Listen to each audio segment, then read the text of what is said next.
We have a new crop of students that will be starting college soon. What advice do you have for them? So I think the biggest thing I can say is a lot of people will tell you, what is your end goal? What do you want to do when you grow up? Which are good questions to ask, but I think being realistic and understanding what it takes to get there is what advice I would give them. A lot of people will say, "Oh, I want to be a doctor, I want to be a lawyer," but they don't understand the requirements it takes to get there. So if you really understand the step-by-step plans that it takes to get there, you'll really be more realistic with yourself and how you can get there. Not saying that you can't be a doctor or a lawyer, but just understanding exactly what it takes, because you don't want to get to be a junior in college and say, oh, I didn't take the right steps when I was a freshman and a sophomore, and now I'm regretting it, and I'm going to, it's going to hurt you now. So just understanding and being realistic with yourself on the steps it takes to get there. Anything else, advice for new college students? Oh, goodness. Having a plan B. Okay.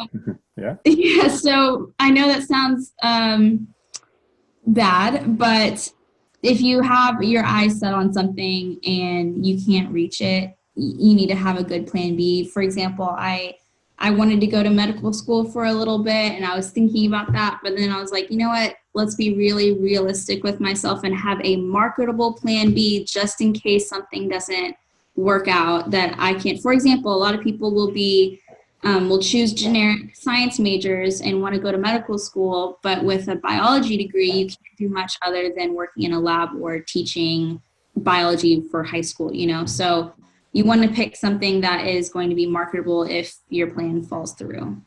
Yeah. Besides taking dual credit classes, do you have any advice for high school students who might be listening? Oh, goodness. Talk to people that do careers that you're interested in. There are a lot more careers than the typical, I've said this so many times, but doctors, lawyers. I hadn't even heard of environmental health and safety until I started talking to people that have done it. So there's so many different job titles. I mean, my dad says all the time there are 900 job titles out there, and how are they supposed to choose one? But talking to people and understanding what all is out there is a huge thing before you choose any college major.